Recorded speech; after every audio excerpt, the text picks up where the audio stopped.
क्या exit poll के नतीजे बीजेपी और मोदी सरकार को जन समर्थन का इशारा करते हैं? सवाल था और 62% लोगों ने इस बात को माना है कि मोदी लहर यहां पर सबसे ज्यादा हावी होकर आई है। अब आगे बढ़ते हैं इस दौर में।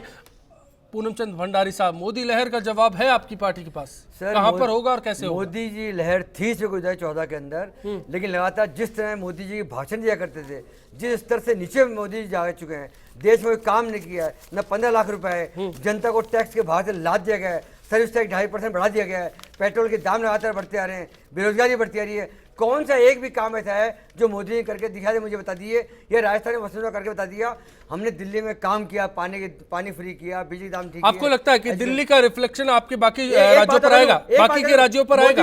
मोदी जी ने जो आखिरी में 3 दिन वाराणसी में रहे, ये जाहिर हो गया इस बात से, उनको लग गया था बुरी तरह हार रहे हैं।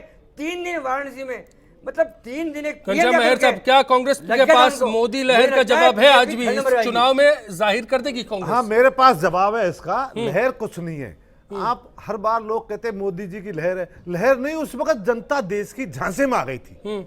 उस बात को अब 3 साल हो गए, अब झांसे में थोड़ी चलता रहेगा। वो झांसे में आई थी, लोगों को लुभावने ऐसे इस तरह के वादे करके, ऐसे झूठे भाषण करके जनता को मतलब गुमराह कर दिया।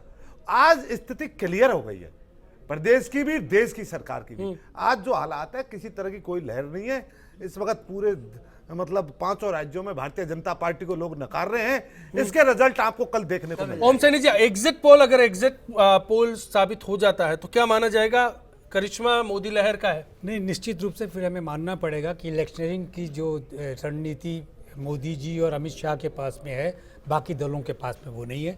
निश्चित रूप से ये इलेक्शनिंग का अपना जो इंतजाम है, प्रबंधन है, उसका कमाल होगा। सत्ता का नई तस्वीर देखने को मिलेगी। क्या सिर्फ मोदी लहर है या फिर सरकार का काम भी है? कैसा राम जी? देखिए, सरकार का काम भी है और मोदी जी की लहर भी है। और जिस तरह से पूरे कैंपेनिंग किया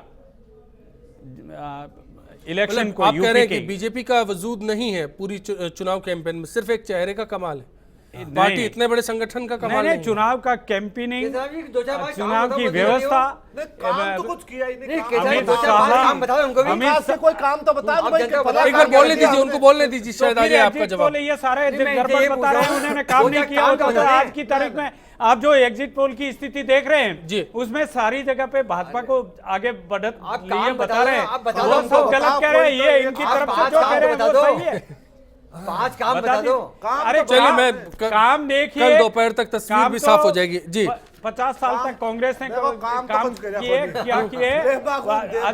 अवधेश अकोदिया साहब, कंक्लूजन आपके जरिए चाहता हूं मैं कि क्या मोदी लहर का वजूद इस चुनाव के बाद साबित हो जाएगा? ओम सैनी जी वाला सवाल आपसे भी है। देखिए, 2014 के लोकसभा चुनाव में निश्चित रूप से मोदी लहर थी, लेकिन बाकी उसके बाद जितने भी चुनाव हुए हैं उनमें जो स्थानीय जो कारक होते हैं उनको नजरअंदाज नहीं किया जा सकता।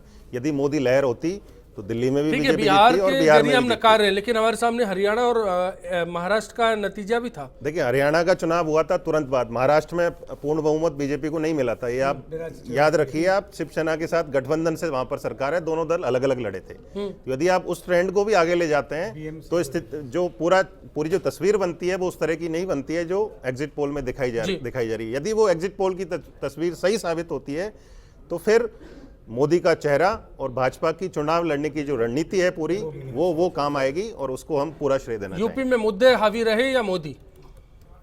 देखिए, मुद्दे बिल्कुल हावी नहीं रहे। किस तरह से भाजपा का एक ही एजेंडा था कि किस तरह से ध्रुवीकरण किया जा सकता है, वो पूरी कोशिश स्वयं नरेंद्र मोदी ने की, इस बार ओपनली की। तो इस तरह का जो रवैया है मोदी जी का, लोकसभा चुनाव में भी इस तरह का उनका नहीं देखा गया, लोकसभा चुनाव के बाद किसी विधानसभा के चुनाव में भी नहीं देखा गया। इस तरह का जो रवैया है वो पहली बार उनको देखने को मिला। इससे ये साबित होता है कि जो उत्तर प्रदेश है वो भाजपा के लिए जीतना बहुत ज़्यादा महत्वपूर्ण है। तो ये जो रणनीति उनकी पूरी रही है, कितना काम आती है, ये जो एग्जिट पोल के जो चलिए, चंद घंटों का इंतजार आप भी कीजिए, हम भी बेसब्री से इन्हीं घंटों के बीत जाने का इंतजार कर रहे हैं। नतीजे सामने होंगे, एक और डिबेट के साथ आपके बीच लौटेंगे। फिलहाल के लिए सभी मेहमानों का यहाँ पर शुक्रिया अदा कर रहे हैं और आप सभी से इसी उम्मीद के साथ विदा चाहते हैं कि आने वाला कल सबके लिए और देश के लिए आज से बेहतर साबित हो।